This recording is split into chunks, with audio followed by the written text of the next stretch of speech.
Hi, everyone. Welcome to tonight's panel. I'm Katie Mathewson. And I'm Spiro Skensos, and we're co-chairs of the WGA's LGBTQ plus committee. Vice Chair Rob Foreman is on deadline and couldn't make it tonight. We'd like to welcome you to Invisible No More, the Need for Intersex Stories. Tonight's panel is going to be moderated by Carter Covington, who is the creator and showrunner of Faking It, which featured the first intersex character played by an openly intersex person.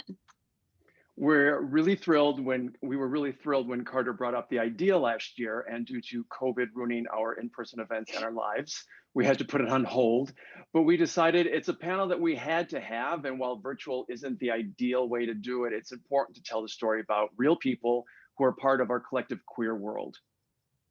And so before we start, we just wanted to give a quick thank you to the WGA's Inclusion and Equity Department for making this happen, Terry, Libby, Barrett, and our new fantastic liaison, MC. So with that, please welcome Carter Covington. Hi, everyone. Welcome, and thank you, Spiro. Thank you, Katie. Thank you, MC, and everyone at the WGA for making this possible. Super excited for this evening. We're going to put up a poll really quick because I'm curious. I think we're all curious. Oh, the poll came up right in front of my face. It's right there, everyone. We're curious what our audience knows about being intersex. So please take a moment and fill this out. Slight correction to what Katie said. I was the showrunner and executive producer of Faking It on MTV, which we had a storyline which featured one of our series regulars who was the first series regular who was intersex, a character. She was not played by an intersex actor. Hopefully that will change in the future. When we started the journey on Faking It, I connected with Kimberly Zieselman, who you'll meet in a moment, and many intersex individuals, and I became an ally for life. I really hoped at the end of that show, 5 years later, it's been 5 years since the show went off the air, that we would see more intersex narratives and more intersex characters on television and film, but we don't have them. And so hopefully tonight is a good step forward as we try to enlist our fellow writers in telling and moving these stories. This really is a chance for writing to be social justice because there's much need for help and change in the world. Let's see, can we wrap up the poll? I'm very curious what the results are. All right, so it looks like 22% of our audience is intersex or is close to someone who knows. 21% knows what intersex means because they've watched predictions in media, which probably means they watch Faking It because there are not a lot of others. And that's the point of this evening. And then many people have a vague understanding and want to know more, and some admit to needing a full education. So that is our goal tonight.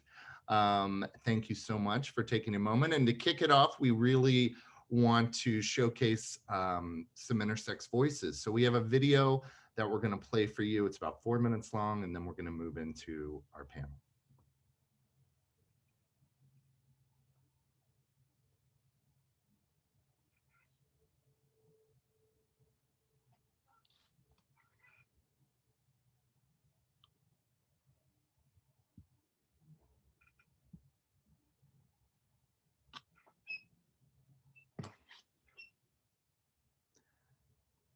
Kimberly, we're not hearing the audio.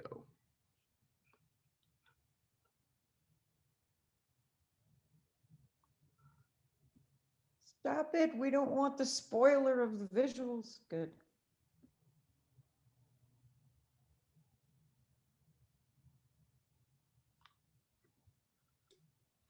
Okay, so you couldn't hear it, even though when we tested it, you all could hear it. So strange. Okay, sorry about that. Let me see. Someone just taught me today also that each time you share the screen, you have to do the share audio thing. Oh boy, this is a big responsibility. Sorry. Go to the share screen and then there's the share audio thing. Okay, let I me, only know because I had the blood of young people explain technology to me earlier. I transfused. I don't know. Okay, Sorry. bye. I'm not seeing where I can change my video or change my audio. Anyone has any suggestions? Hit share screen at the bottom on the green thing, and then at the bottom it should say share audio. Got it. And you don't have to mute me. I'm going to mute. Okay, brilliant. Thank you.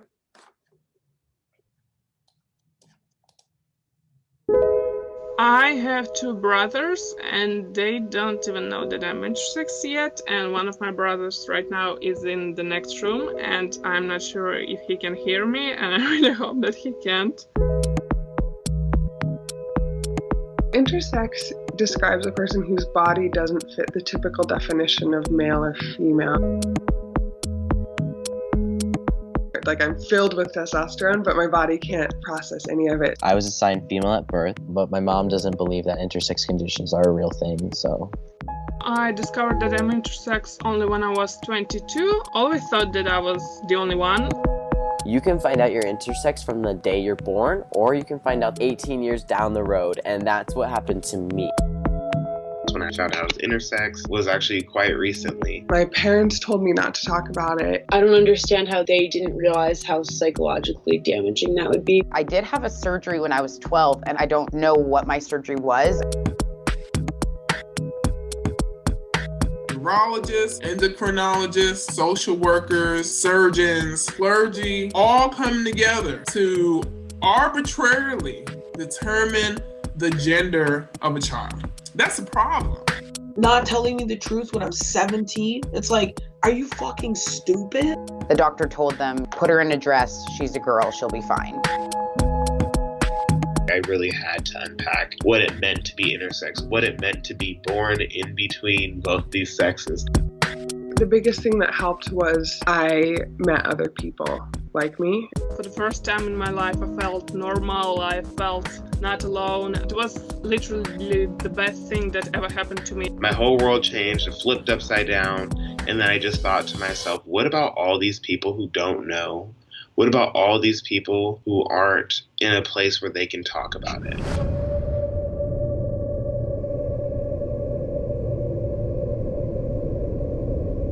We need to start outing the bad actors. It needs to be some rogue shit, sneaking their way into conferences, hijacking the stages, letting people know this shit is not okay, this shit is still going on. That happened to me, and the craziest thing is that that's happening to people every day, babies every single day, and no one is doing anything about it. The only thing we should be talking about, and fuck you, is how we defend that child. I would just love to get to a point where this issue isn't so hidden and so invisible.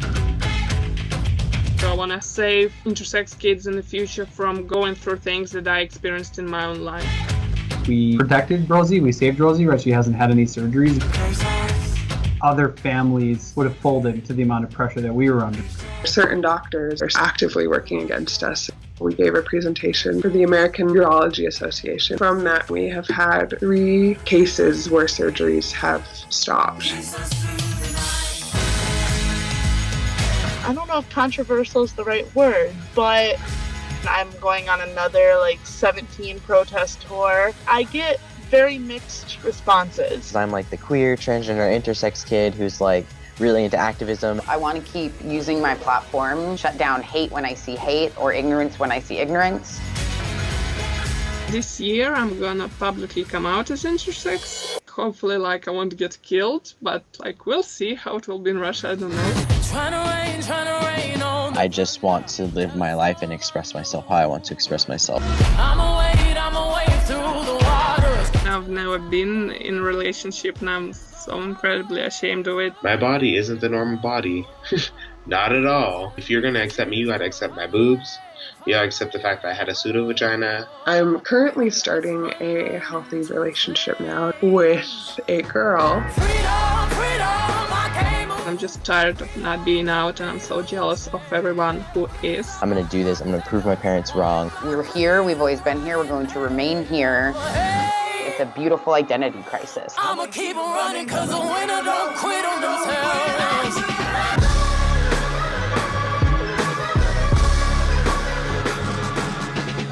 Who am I? Who do I want to be? Who do I feel like I am? By being open about this, it's like you're creating a pathway to your own freedom.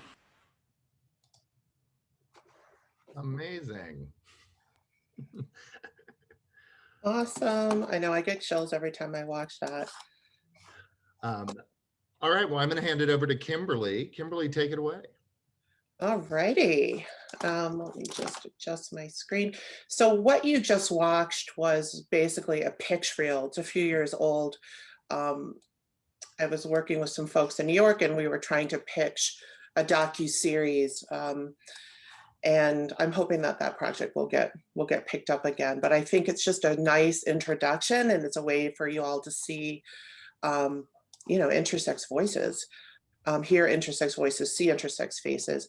And before I introduce myself and talk a little bit about my work, I wanted to just point out some things that were in that video clip to reinforce sort of the key messages that I'd love you all to take away from here. And that is, you know, understanding the definition of intersex, first of all, that it really is an umbrella term. It's a diverse term referring to people that are born with one or more sex characteristics or sex traits that don't match up with our typical definitions or thoughts around male or female bodies. So that could be chromosomes or genitals, internal reproductive organs, a combination of one or more. And actually nearly 2% of the population are born with one or more intersex traits. So it's not quite as rare as a lot of people think, but it has been largely invisible to the, you know, the shame and the stigma and frankly, medical erasure that you heard a little bit about in that video, which is really, I think the number one concern for the intersex community is ending these medically unnecessary, you know, surgeries that aren't consented to by babies and children in an attempt to fix their bodies and make them conform to a binary male or female typical body. And I think it's really important for y'all to know that there are many diverse intersex bodies and experiences and lots of different stories to tell. I do believe that one of the common things, though, many of us have, regardless of our bodies, our intersex traits and our exact experience, is the common theme of feeling shame and secrecy surrounding our bodies. And that is put upon us by society, sometimes by our parents, by medical professionals, and the harms that that causes, you know, through surgery, actually physical harms, but also psychological, emotional harms. And all of that fits into the intersex experience in different ways, but there are common threads, I think, for intersex people, despite what their exact intersex traits might be. Some intersex people identify with some of the other letters in the alphabet soup, but many also don't. And I think the similar experiences of being discriminated against and harmed simply based on, you know, fear or hatred of difference is a really common theme for intersex people, even those who don't identify as LGBT. And the rest of the queer community. So I just wanted to raise that there are differences and not everyone who's intersex is queer, but I think there's some very common bonds and themes that folks in both communities experience. And I think what the voices in this video demonstrate, at least for me, is a lot of hope and a notion that change is coming, particularly, you know, from younger generation and folks who are now speaking up and not being invisible and sharing their stories and wanting to change and make things more comfortable and mainstream and safe for the rest of the intersex community. And this is truly a global movement. It has, it's people have been speaking out for a few decades now, probably about 3 decades almost here in the United States. So having said that, I'll just do a quick introduction of myself. I'm an intersex woman myself. I have my own story. My intersex traits and the true nature of my surgeries when I was a child were kept a secret from me. And I didn't discover that I was intersex or the truth about my body or my story until I was 41. So it was a journey of kind of knowing something was off, questioning myself, feeling shame, not feeling like a real woman, but not understanding the whole story. I wrote my memoir called XOXY, and that was published a year ago tomorrow, actually. Came out just as COVID was closing everything down. And it basically tells my story, and also as a child and growing up, but also becoming an activist and some of the work I'm doing with others in the movement. And I'm excited to say that I'm working with some folks to hopefully turn this into a scripted TV series using my book as just sort of a grounding and introducing a lot of other diverse intersex characters through that series. And we're looking for writers. So keep that in mind. After I'm done talking, I'll put a couple links in the chat. I am currently working as the executive director of Interact, Advocates for Intersex Youth. And Interact is an intersex advocacy organization here in the US that works to change law and policy, as well as medical practice, and basically raise awareness and lift up the experience of intersex people to make the world better for intersex folks. Interact Media specifically does a lot of promotion around authentic representation and inclusion and consulting on different projects, including, TV series and film. And we do have a pretty good media guide. That's a good basic guide for, talking about intersex people in your writing or in your work. So I'm going to put a link to that too as soon as I'm done in the chat, so folks can click that and get a download. And yeah, and then my experience personally working on intersex representation in the media really started when I met Carter, probably 5-6 years ago now. Yeah, at least 6-7 years ago. And GLAAD, I think, reached out to me because Carter had reached out to GLAAD, and I'll let Carter tell his side of the story, but I was working at Interact, an intersex person, and when I first heard that, MTV was going to do a show about, intersex people and wanted to talk, my first thought was, oh my God, is this like the real world, reality TV? And I got a little nervous, but I have to say, 5 minutes talking to Carter, and I think even some of the folks in your writer's room were on speakerphone at the time, I knew this was the real deal. I knew this was someone that really cared about authentic representation, and I got extremely excited about the project. And then everything, kind of the rest is history, as they say. And Carter really was a true trailblazer, and really still is. And we're hoping that, Faking It was just the beginning of more scripted stories, more diverse narratives around intersex experiences, because there are so many to tell. So I will turn it over to Carter to say a few words about Faking It and that experience. And while I'm doing that, I'll put some of the things in the chat that I promised. Yeah, I loved Faking It with every ounce of my DNA. I'm so sorry that it didn't last longer, but the highlight of it was, for me, was working with Kimberly and working with all the people at Interact and really getting to see the power of our medium when people are reflected for the first time in media. And the feedback we got, not only from the intersex community, but from from everyone who said, I just had no idea. I had no idea. And we as writers went through that same journey. We were completely naive. We were looking for a secret. Our show was called Faking It. We wanted everyone to have a secret.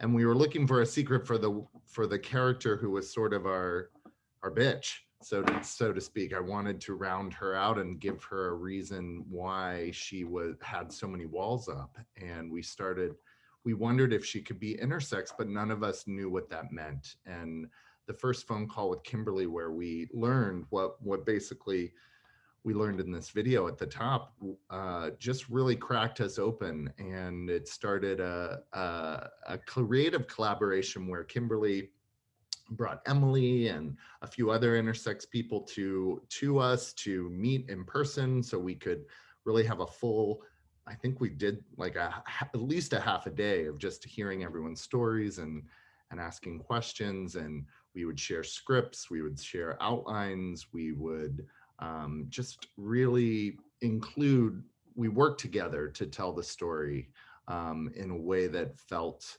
really organic and like we were on the same page. And I always was sad that storyline had to sort of exist in the corners of the show because it felt so powerful to me. And I'm very excited that I think intersex stories are going to start to get their own moment in the spotlight.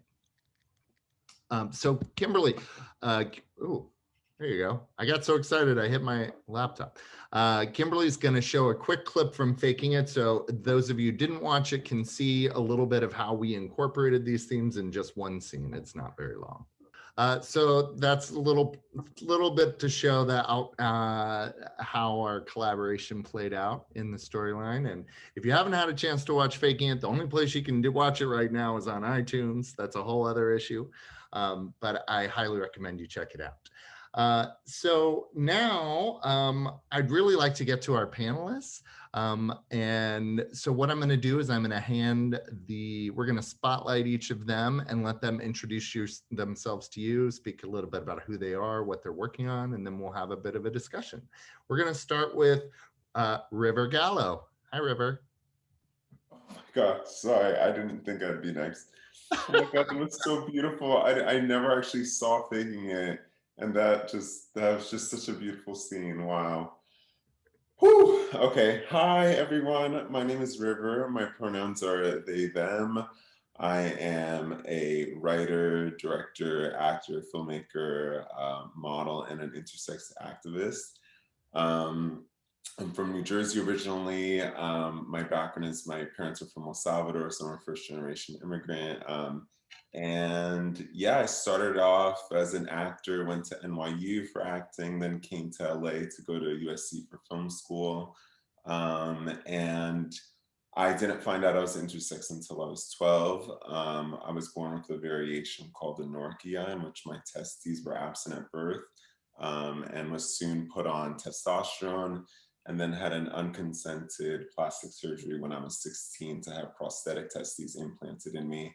To look like a normal cisgendered male, whatever that is. But it wasn't actually until I made my film Pony Boy, which posters in the back, which is my graduate thesis for USC, that I actually decided to incorporate that part of my identity for the first time in my film. In research for writing the script is when I discovered the term intersex, and that my variation was part of that umbrella. And yeah, it's been a kind of wild journey since then. We premiered at Tribeca in 2019. And I've been writing the feature and developing it ever since. And it's been really a wild journey how writing and specifically my work in film has been so tied to my coming out as intersex and a deepening of my understanding of what that meant to me and to how I relate to the world. So I'm really happy to be here. Thank you, Kimberly and Carter, for bringing me on. Thank you, River. And you have a clip from Pony Boy that you Oh my God, that's now. Wow. Okay. Yeah, let's do it. And now I have a clip from Pony Boy, and I guess a little background about the film before the scene. So it takes place, Pony Boy is an intersex sex worker who works out of a laundromat in New Jersey and has these fantasies of this cowboy on Valentine's Day. And then this cowboy appears in real life, and here's the scene.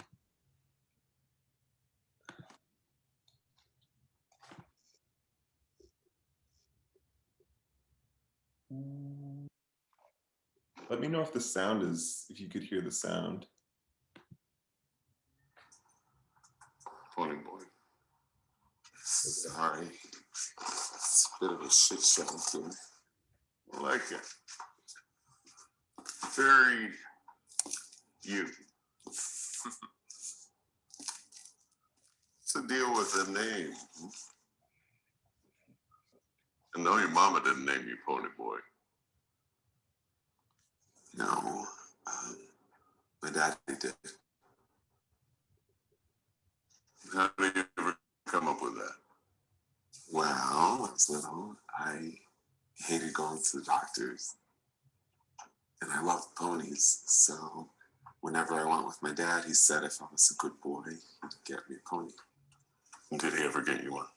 No, but we'd go to the Boardwalk Arcade and we'd win knockoff My Little Ponies.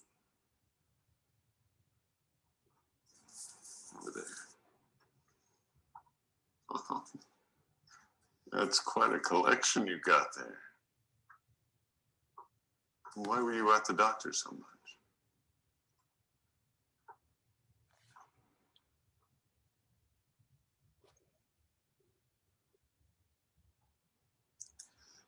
I guess I was born a little different. That's okay. I like that you're different.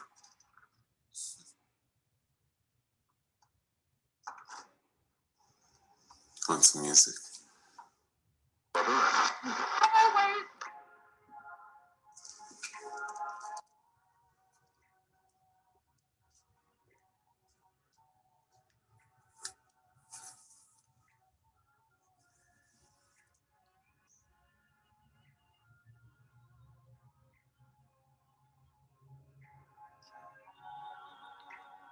You know, I've seen it before. Oh, yeah? In a dream. You're crazy. Serious.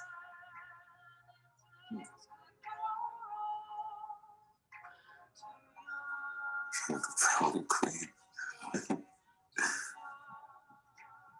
Imagine us rolling up in that white Mustang of yours. Oh, that old thing. I love that old thing. It's yours if you want it. Come fuck with me. You can have whatever you want. You just have to think you deserve it. Come on, Pony Boy.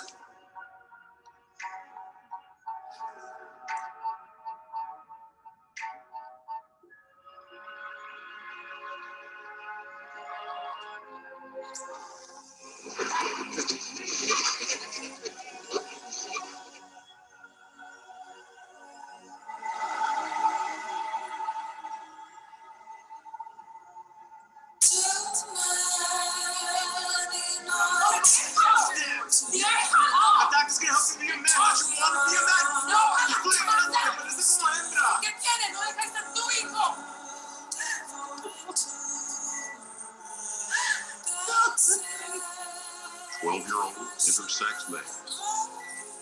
He needs surgical intervention.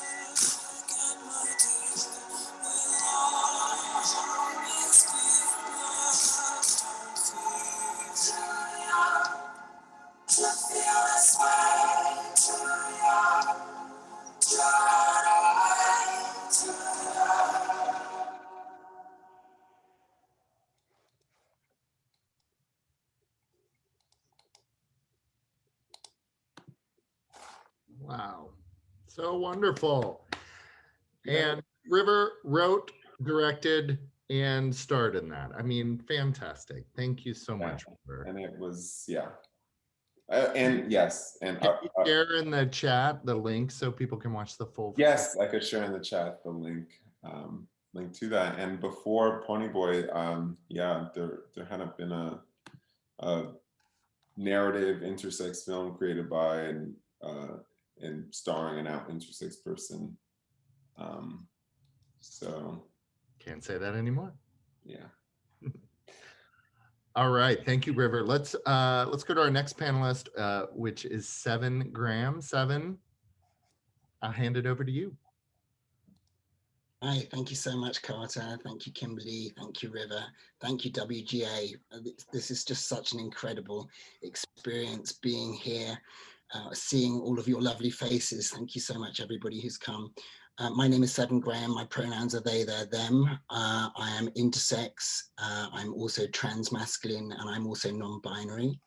I came out as intersex in 2006 when I wrote an article in a national paper called The Secret of My Sex.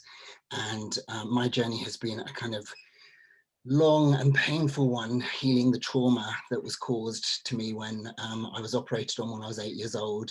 My parents and I were told that I had cancerous ovaries, but that was a lie. The world eminent gynecologist, Sir John Professor Dewhurst, lied to my parents and I actually had internal testes, which I discovered in my 20s were actually healthy testes.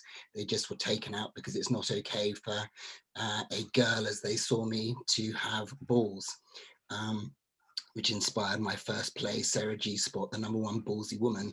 I did that at the Hollywood Fringe when I first came here. I've lived in Hollywood since December 2015. My background is that I am a producer director from television, mainly at the BBC, BBC Children's and BBC Entertainment. And then I ended up in rehab in 2001. I ended up doing a lot of rehab, 9 months residential rehab to deal with my addiction, which started at 12, and to deal with my trauma. And I retrained and became an addiction therapist and did that for over 10 years, addiction, mental health, and became an advisor to the British government, helped set up the Amy Winehouse Foundation, was the lead spokesperson on drugs and addiction in Britain.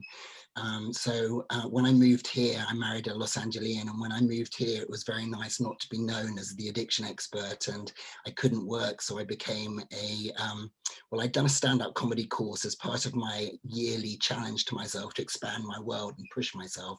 And I thought, well, as nobody knows me in Los Angeles, I'll do stand-up comedy secretly. You know, I went to all the open mics and everything. And I discovered that I was the world's first intersex stand-up comedian, which I absolutely love. Still not earning any money from it. You can see me in Pan Pacific Park this Saturday at 3 o'clock, open air comedy. It's great. I met River via, I was performing at the Comedy Store for the first time and literally absolutely shitting it, excuse my language, but I was shitting it. And this very nice comedian said to me, I just met an intersex person recently. This is so strange, the second person I've ever met. And introduced me to River, and River showed me their wonderful script for Ponyboy the Short. And I realized, because I'm much older than River, that it is the world's first intersex movie. And I was able, through my relationships in Britain, to bring on board Stephen Fry. And then he wrote to all of his friends when he read the script, which he loved. And Emma Thompson came on board as our co-producer as well. So that started the journey to River and Charlotte Clack and Joseph the Young, incredible co-director who directed it with River, making that film, which did very well. Suddenly I'm now becoming a producer in Hollywood, which I didn't expect. Recovery is amazing, as they say. You get a life beyond your wildest dreams, and that's what's happened. I thought when I was in rehab in 2001 that I would never tell anybody that I'm intersex. It was the biggest secret. Only one person in the world knew. So to be standing on stage and talking about that trauma is incredible, but it's so necessary. And the reason why I live here and not in the UK where I'm from is because of nights like tonight. You know, doctors have have the power with intersex babies and children and their parents, because literally everybody thinks it's just boys and girls, don't they? And that first question that a parent is asked is it a boy or is it a girl? And so the doctors have all the power when they say your child is a disorder of sexual development, as they call us, and we can fix it. And these surgeries happen. And, you know, my mission in life for the time I have remaining on earth is to stop these surgeries, along with Kimberly and the other amazing activists and advocates around the world. And we really need your help for that, because we really need to have the stories in the public domain so that everybody knows and has felt a heartfelt connection with an intersex person and understands that it's perfectly okay to be an intersex person. It's a wonderful thing. River and I have had a wonderful experience working with a WGA member recently, Donna Jason. We were consultants on her screenplay, Normal Street. And I think it's very important that people realize that whilst we really want you as writers to go away and write intersex stories, because part of our trauma is that other people have always been in charge of our stories and always in charge of our bodies.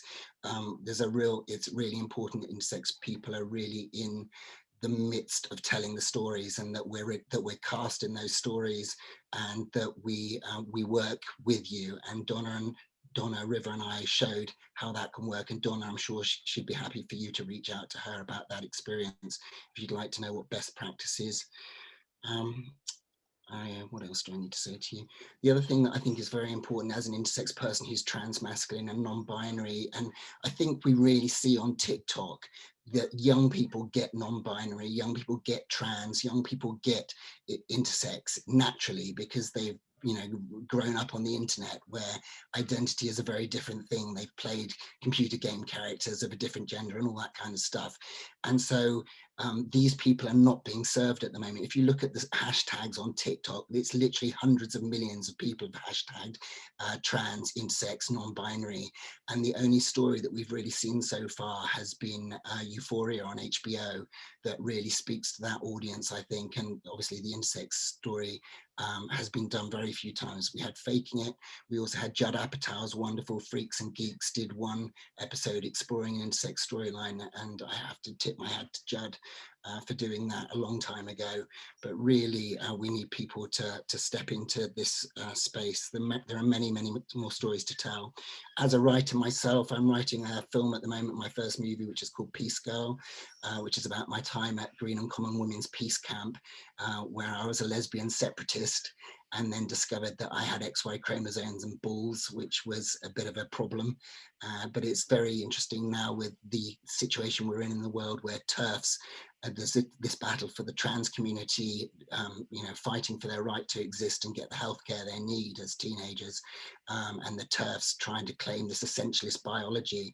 Well, my experience and other intersex people show that sex is way more complicated and more interesting. Nature is far more interesting than certain doctors and the law would have us believe. It's really important that we get that X passport as well, so that, like at the moment, I've got 38 double D boobs. I've got a vagina that I call a boy pussy. I've got a clitoris that keeps growing on testosterone to the point that I think it's pretty much a penis.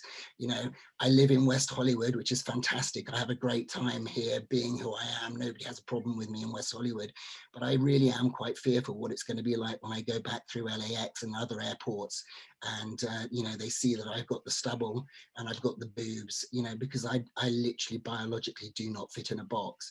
And we need everybody to know that there are many people, as Kimberly said, red hair, green eyes were as common as red hair and green eyes. So there are many of us, but most of us live in the shadows, live in shame. As a therapist, putting my therapist hat on, at least 50% of us self-harm, attempt suicide, or get addicted. That's the shocking statistic. River and I are working with the LA LGBT Center to open an intersex clinic here in LA. Part of the reason we're doing that is to treat the community, to help them heal the trauma and get the hormones they need. But also we're doing it because we actually need to gather the evidence, because at the moment the doctors again have the power, because they can claim the surgery is successful, and we can't turn around and say to them with evidence that they respect, actually you're really harming people. And again, that's why we need these stories to be told, because I think, like the trans community, when our stories are out there, people will then feel safe to come out en masse, and that's very important. that's probably my time, so I'll shut up. You can follow me on Instagram, Angels Are Intersex, and on Facebook, 7 Graham Solutions. And I'd love to dialogue with you all. Thank you. Thank you, 7. Well said. And our final panelist is Emily Quinn. Emily, I'll hand it to you.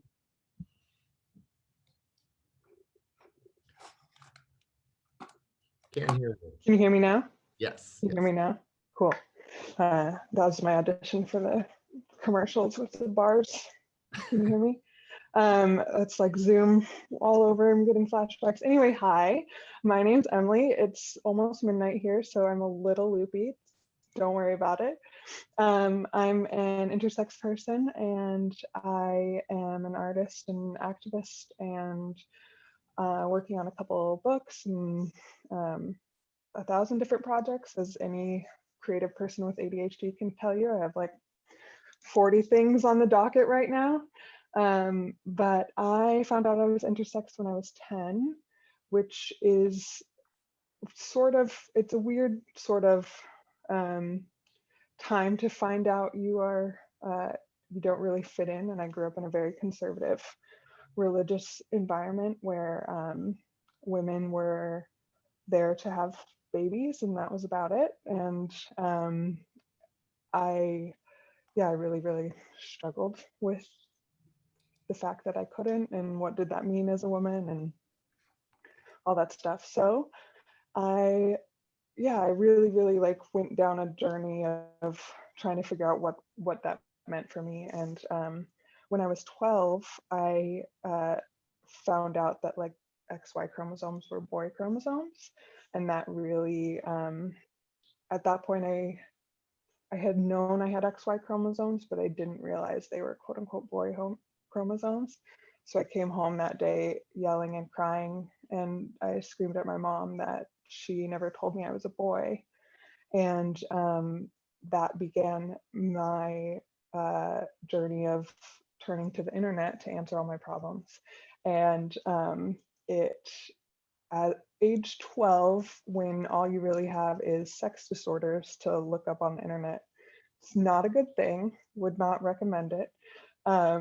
And it was really traumatizing. And the biggest thing that I just remembered like desperately wanting was somebody talking positively, because really there was only, like at the time, especially, this was, I don't know, 2002 or something, there were only naked women with black bars over their eyes. Like that was all I ever saw when I looked online.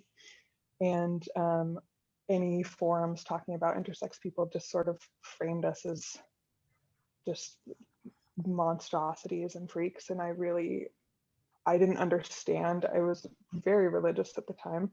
I didn't understand how that could be possible, and how the body that I was born into could be this like horrible thing. So I really wanted there to be some sort of, alien, Valerie just said. I really just wanted there to be something positive. So fast forward like 10, 20 years, and I went to school for animation and in Burbank. There is a school there. Everyone thought it was a country club. It's fine, it's college. And I worked in animation for a while, worked on Adventure Time and Teen Titans Go.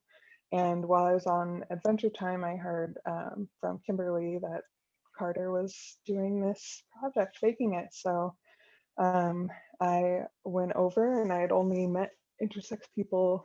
It hadn't even been a year yet since I had like met other intersex people. And I was terrified. And it was one of those things, like, I think up until that point, I had kept this so secret, and I would only tell a few people because that's what my doctors and my parents told me to do. They told me never to talk about it. And it was really, once I like met all these other intersex people and realized there were so many of us all over the world with the same exact stories, with the same exact problems and traumas and like issues that are all caused externally.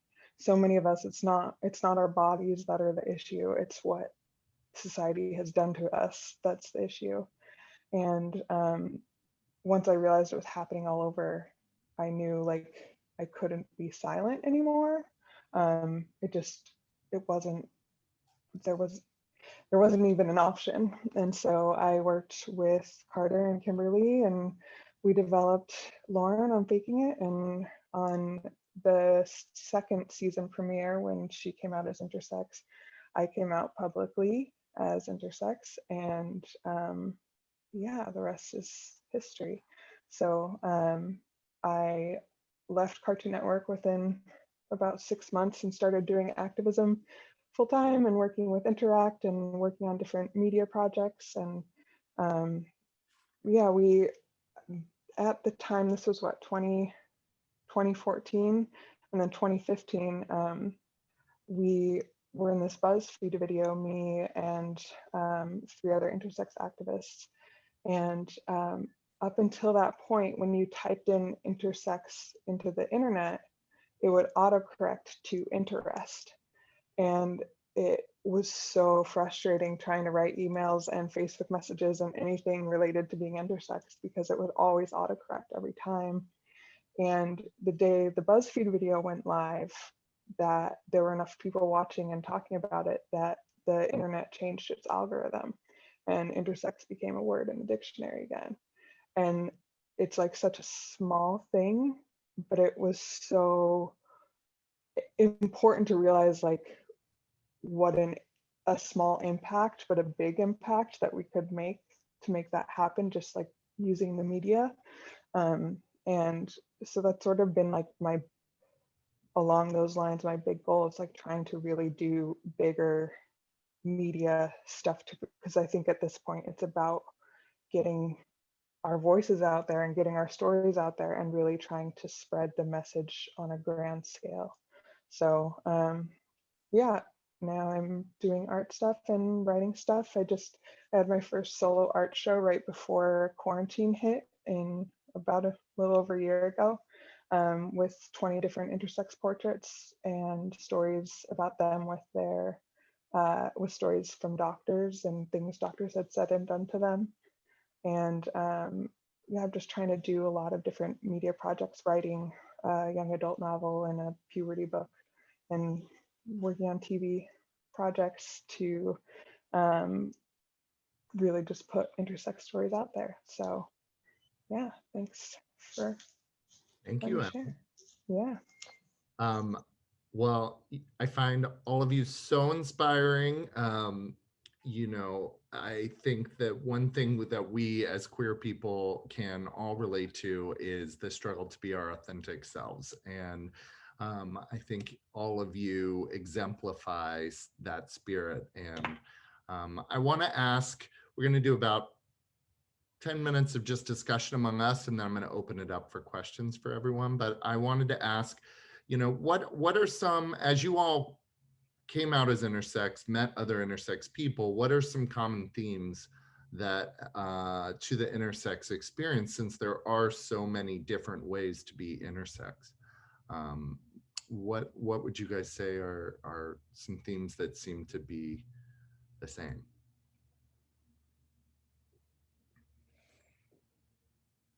Oh, and that's a question I didn't tell you guys I was going to ask, so a surprise. Well, I think, can you all still see and hear me? Yes. Okay, and I'm asking because some weird thing happened on my computer. I can't see anything, but I can hear you. So I'm talking to a blank computer screen, but I'm just glad that you're still seeing and hearing me. Yeah, I think I spoke to that a little bit earlier around the common themes of, you know, just secrecy and feeling like shame about bodies and being different, and, you know, people's reaction or society's reaction to that, trying to fix that. I think that's a really prominent theme in my experience that transcends experiences of a diverse array of intersex people. Kevin. one of the things that I've been most shocked and horrified about is how many of us have been sexually abused as children. In my work as a therapist, I've explored trauma. In my personal journey, I did 3 months residential trauma rehab when I was 10 years sober at a place called the Refuge in Florida to explore trauma. And one of the things I learned from Judy Crane, who's a world expert on trauma, is that any surgery on the genital region for a child is akin to rape trauma. A child can't differentiate.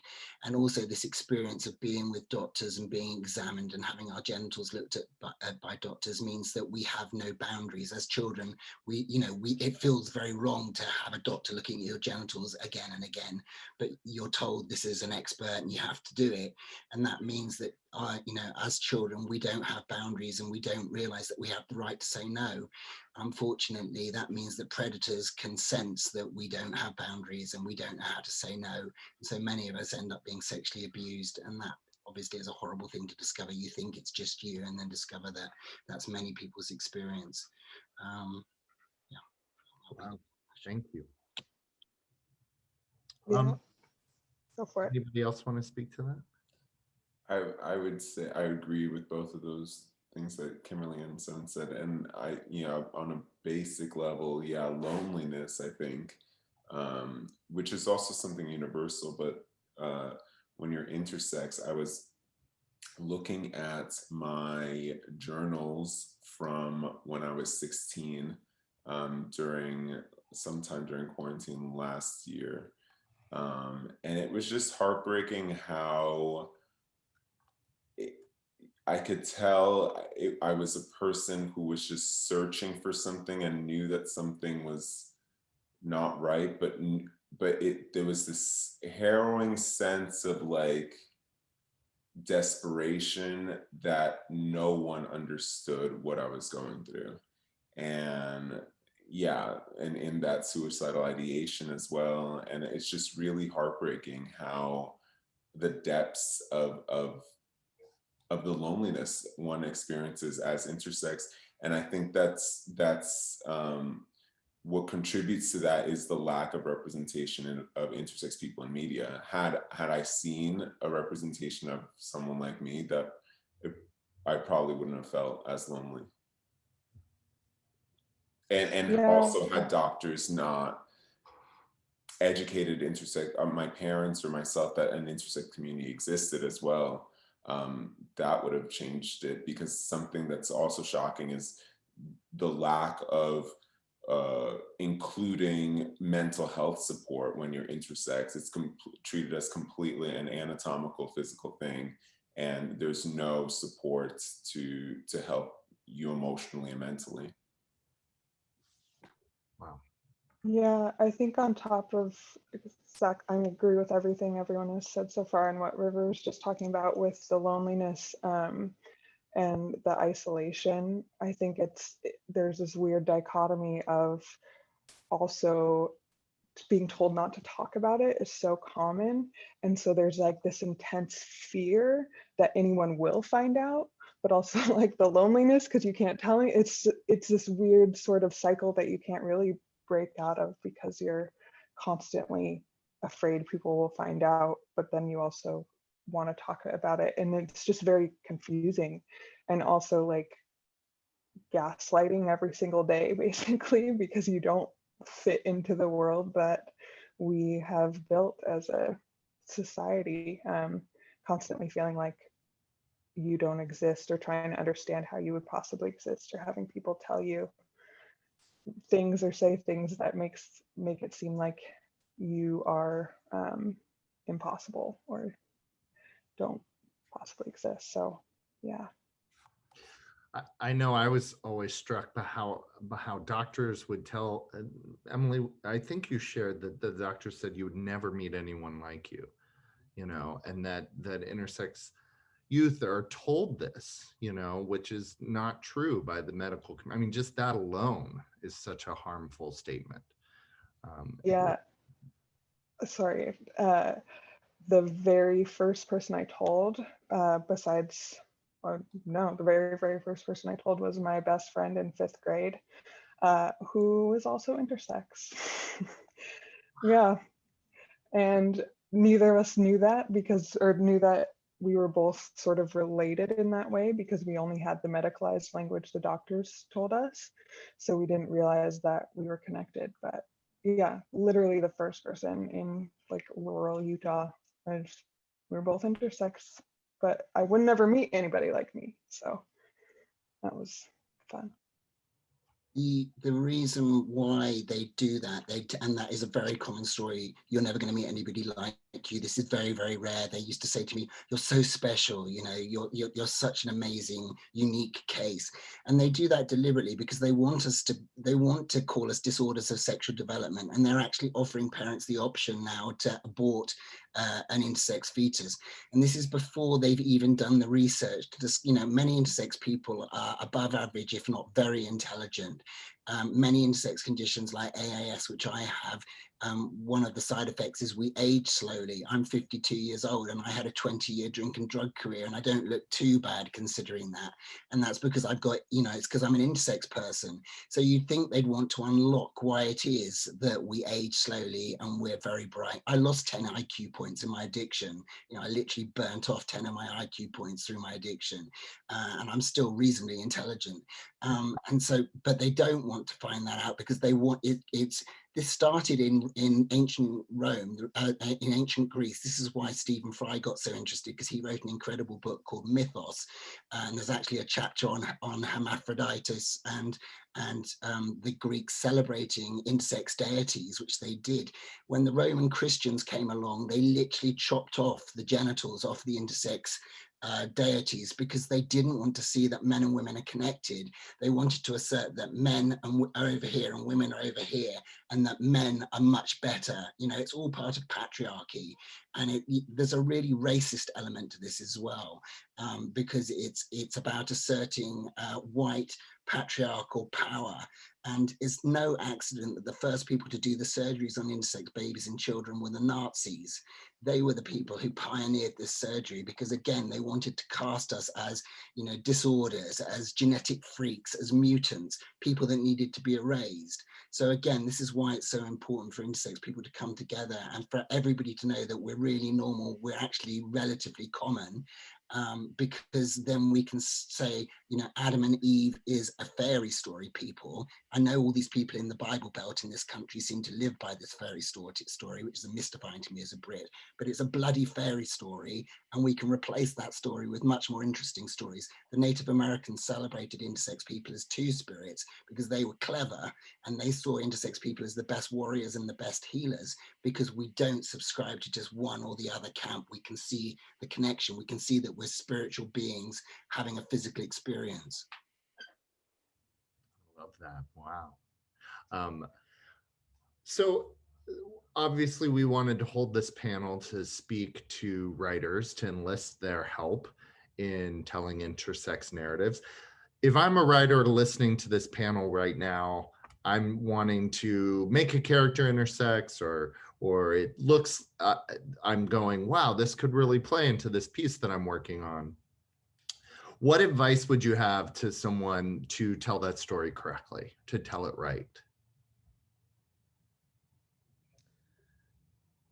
I can start on that one. I think that the most important thing is to reach out to intersex people and include an intersex person or intersex people in your development, in your thinking about the character and the story, to make sure that that representation is authentic and not fetishizing or stigmatizing. These are the things that we've seen.